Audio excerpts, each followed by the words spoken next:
मैं चरणजीत ਸਿੰਘ ਚੰਨੀ ਈਸ਼ਵਰ ਦੀ ਸਹੁੰ ਚੁੱਕਦਾ ਹਾਂ।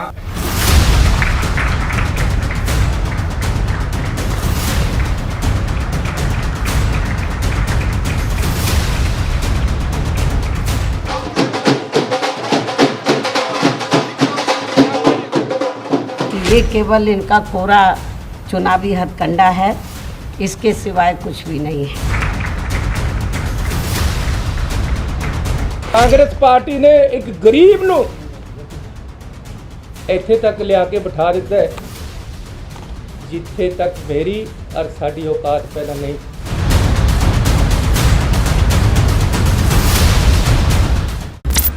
नमस्कार, मैं हूं पंकज झा और आप मेरे साथ देख रहे हैं ऑफ द रिकॉर्ड। कांग्रेस ने एक बड़ा प्रयोग किया है, ऐसा कांग्रेस का दावा है। वो प्रयोग पंजाब में हुआ है, लेकिन उसकी गूंज यूपी से होते हुए पूरे देश तक सुनाई पड़ रही है और चर्चा में आ गया है फिर से दलित वोट बैंक, जिसके अलग अलग राज्यों में और देश में अलग अलग पार्टी और नेता और चेहरे दावेदार बताए जाते हैं। चलिए इसको विस्तार से समझते हैं। सबसे पहले बात शुरू करते हैं पंजाब से, जहां से बात उठी है। बात इसीलिए उठी है कि चरणजीत सिंह चन्नी, जिनका नाम दूर दूर तक नहीं था कि कैप्टन अमरिंदर सिंह जब हटे तो आखिर पंजाब का सीएम कौन बनेगा। सुनील जाखड़ से बात शुरू हुई, अंबिका सोनी और अलग अलग नेताओं से होते हुए पहुंच गया और चरणजीत सिंह चन्नी बन गए पंजाब के मुख्यमंत्री। उनके शपथ ग्रहण में राहुल गांधी भी पहुंच गए, ये बताने और समझाने और दिखाने के लिए कि इतना बड़ा प्रयोग किया है, दलितों को मान सम्मान दिया है। सोशल मीडिया में तरह तरह के दावे किए जा रहे हैं। पंजाब में अब तक 15 मुख्यमंत्री हुए, लेकिन कोई भी दलित नहीं हुआ। वो पंजाब जहां 32% दलित आबादी है, फिर भी वहां पर आज तक एक भी दलित मुख्यमंत्री नहीं हुआ। तो पहली बार कांग्रेस ने एक दलित मुख्यमंत्री दे दिया। अब इस बात को लेकर के कांग्रेस के नेता कह रहे हैं कि बीजेपी ने तो अब तक एक भी दलित मुख्यमंत्री नहीं दिया। सोशल मीडिया में जो जो दलित मुख्यमंत्री हुए उन सब के नाम जो हैं एक दूसरे को बताए और समझाए जा रहे हैं, दावे किए जा रहे हैं। ये बात सच है कि उसमें बीजेपी का एक भी चेहरा नहीं है। अब कांग्रेस ने जो इतना बड़ा प्रयोग किया उसको हम छोटे से एक लाइन में समझते हैं कि या तो चन्नी राजनीति में अठन्नी बन जाएंगे और कांग्रेस का भी परचम फहरा सकते हैं, या फिर ऐसा भी हो सकता है कि वो राजनीति में चन्नी जो हैं वो चवन्नी ही बने रह जाएं। वो मैं क्यों कह रहा हूं? क्योंकि ऐसा भी हो सकता है कि ये जो प्रयोग किया है कांग्रेस ने, इतना बड़ा प्रयोग कि कुछ महीने पहले तक ऐसा लग ही नहीं रहा था, जो नामुमकिन लग रहा था कि कैप्टन अमरिंदर सिंह को पंजाब के मुख्यमंत्री पद से हटाया जा सकता है, वो बड़ी आसानी से हटा दिया गया। वो हट भी गए। वो ये अलग बात है कि कह रहे हैं कि मैं अपमानित महसूस कर रहा हूं और उस पर लंबी चौड़ी कहानी है, बातें बहुत लंबी चली जाएंगी, इसीलिए वो बाद में बात करेंगे। लेकिन ये जो प्रयोग है, क्या ये सफल हो पाएगा? क्योंकि शुरुआत ठीक भी है तो कहीं कहीं कुछ सवाल भी खड़े करती है। अब वो इसीलिए सवाल होते हैं क्योंकि आज जिनको बनाया गया है ना मुख्यमंत्री, चरणजीत सिंह चन्नी, जो कि दलित समुदाय से आते हैं, उनके बारे में हरीश रावत, जो कि पार्टी के प्रभारी भी हैं पंजाब के, उन्होंने कहा कि भले ही चरणजीत सिंह चन्नी मुख्यमंत्री बन गए हैं, लेकिन अगला जो चुनाव होगा अगले साल की शुरुआत में, वो चेहरे होंगे नवजोत सिंह सिद्धू, यानी सिद्धू को मुख्यमंत्री बनाने को लेकर के कांग्रेस पार्टी चुनावी मैदान में उतरेगी। तो फिर भाई काहे की बात चन्नी और काहे का दलित का मान सम्मान? ये तो अपने ही गेम में कांग्रेस फंसती नजर आ रही। मान लीजिए कल को चरणजीत सिंह चन्नी के अगुवाई में वहां पर कांग्रेस चुनाव जीत जाती है विधानसभा, तो क्या इस मुख्यमंत्री को हटा करके, यानी जिस दलित को मान सम्मान देने की बात कही जा रही है, उस दलित मुख्यमंत्री को हटा के नवजोत सिंह सिद्धू को बना दिया जाएगा मुख्यमंत्री? तब फिर चरणजीत सिंह चन्नी क्या करेंगे? वो दलितों का मान सम्मान कहाँ गया? इसीलिए जब लगा कि पार्टी को डैमेज हो रहा है, तो कांग्रेस के महामंत्री जो है, महासचिव रणदीप सिंह सुरजेवाला ने कहा कि नहीं, दोनों के चेहरों पर, यानी कि चरणजीत सिंह चन्नी और नवजोत सिंह सिद्धू, दोनों के नाम पर और चेहरे पर चुनाव लड़ा जाएगा। लेकिन आप जानते हैं कि राजनीति में तर्कस से तीर निकल गया तो फिर लौट कर नहीं आता। मैसेज तो साफ चला गया। खैर, इस बहाने पूरे देश में दलित की चर्चा हो रही लगी है। तुरंत से मायावती आ गई मैदान में। मायावती जो कि देश में दलितों की सबसे बड़ी नेता है, यूपी में एक नहीं 4 बार मुख्यमंत्री रही और इस बार पंजाब में वो एक बड़ा राजनीतिक दांव लेकर आई हैं। उन्होंने शिरोमणि अकाली दल यानी अकाली दल के साथ चुनावी गठबंधन कर लिया है। अकाली दल को लगा कि सिखों का वोट और दूसरी तरफ बीएसपी को साथ लेकर दलितों का वोट मिल जाए तो कहानी बन जाएगी, उनकी चुनावी नैया पार लग जाएगी। 2017 से वो एक तरीके से सत्ता से बाहर हैं, लेकिन वहां पर दलितों के वोट को लेकर तरह तरह की बातें हैं। दलित वहां भले ही 32% हैं।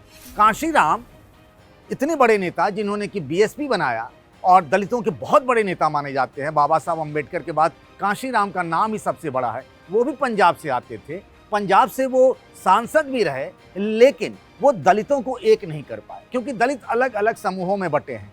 कोई मजहबी दलित है, कोई वहाँ पर रामदसिया दलित है, कोई वाल्मीकि दलित है। जिस वोट बैंक पर बीएसपी की नज़र थी उसी रामदसिया समुदाय के चरणजीत सिंह चन्नी को कांग्रेस ने अपना मुख्यमंत्री बना दिया है। तो अब डर इस बात का है कि कहीं बीएसपी के वोट बैंक में सेंध तो नहीं लग जाएगी। इसीलिए मायावती ने तुरंत मोर्चा संभाल लिया और उन्होंने कहा कि भाई ये कांग्रेस जो है दिखावे की राजनीति करती है। इसने तो दलित को सिर्फ अपना चेहरा बनाया है, चेहरा नहीं मोहरा बनाया, क्योंकि चेहरा तो नवजोत सिंह सिद्धू है। कांग्रेस के बारे में उन्होंने कहा कि कांग्रेस सिर्फ नाम की राजनीति करती है, जब उसे मुसीबत में रहती है पार्टी तब वो दलितों का साथ ले लेती है। वैसे भी आप देखिए यूपी में कांग्रेस की अगुवाई कौन कर रही है? प्रियंका गांधी वाड्रा कांग्रेस की महासचिव है, यूपी के प्रभारी भी। और एक वक्त होता था जब कांग्रेस ने वहां लंबे अरसे तक करीब 55-60 सालों तक यूपी में सत्ता में रही कांग्रेस पार्टी, और तब जो उसका वोट बैंक होता था वो ब्राह्मण, दलित और मुसलमान। ये कहा जा रहा है कि प्रियंका गांधी अब इसी फॉर्मूले पर यूपी में भी काम करना चाहती हैं और पिछले 35 सालों जो पार्टी सत्ता से बाहर है, कोई नाम लेवा नहीं है। पिछली बार तो उसके दहाई का आंकड़ा भी नहीं पार किया कांग्रेस के विधायकों की संख्या, तो कांग्रेस की किस्मत वो बदलना चाहती है। फैसला कहाँ हुआ? पंजाब में। और उसका असर कहाँ देखना चाहती है कांग्रेस? यूपी में। मायावती को मिर्ची क्यों लग रही है? क्योंकि उनको लगता है कि पंजाब से बात निकलेगी तो यूपी तक पहुंच गई। अब रहे यूपी के चेहरे, यानी यूपी के मुख्यमंत्री योगी आदित्यनाथ। उन्होंने भी लगातार 3-4 ट्वीट कर डाले। उसमें लिखा कि जो इमारत होती है उसकी नींव जो है ना, विकास की, राजनीति की, वो दलित है और उसकी ही नींव पर इमारत खड़ी होती है। उन्हें भी लगने लगा कि ये जो पंजाब में जो दांव चला है कांग्रेस ने, इससे कहीं हमारा काम तो नहीं खराब होने वाला है। बनारस में डोम राजा है, आपने वो कहानी सुनी होगी ना कि डोम राजा किस तरीके से थे, और जो शमशान घाट के एक तरीके कह सकते हैं राजा। तो डोम राजा को पद्मश्री दिया नरेंद्र मोदी ने, इस बात का जिक्र भी वे ट्वीट में करते हैं। आप अगर देखिए ये जो दलित हैं वोट बैंक, वो यूपी में भी ठीक ठाक हैं। उसी की वजह से मायावती अब तक राजनीति में इतनी दमदार नेता रही। पंजाब में भी 32% हैं। ये भी कहा जा रहा है कि बिहार में भी कांग्रेस पार्टी किसी दलित को अपना प्रदेश अध्यक्ष बना सकती है। तो कांग्रेस ने एक बहुत बड़ा प्रयोग किया है। ये अलग बात है कि गुजरात में जिस तरीके से बीजेपी ने एक प्रयोग किया, इतने पूरा मंत्रिमंडल ही बदल डाला, मुख्यमंत्री बदल डाला, कहीं चूं चपड़ नहीं हुई। वहाँ जो मुख्यमंत्री हटे विजय रूपाणी, उन्होंने कहा पार्टी ने मुझे बहुत सम्मान दिया। यहाँ जिनको हटाया गया कैप्टन अमरिंदर, वो कह रहे हैं कि मैं अपमानित महसूस कर रहा हूँ। तो दोनों ऑपरेशन में भले फर्क हो, लेकिन सबसे बड़े जिस मैसेज की बात कर रही है कांग्रेस कि हमने एक दलित को मान सम्मान दिया, हम ही वो पार्टी हैं जो दलितों के हितों की रक्षा करते हैं, और बीजेपी नहीं, क्योंकि बीजेपी के यहाँ कोई मुख्यमंत्री चेहरा नहीं हुआ। ये अलग बात है।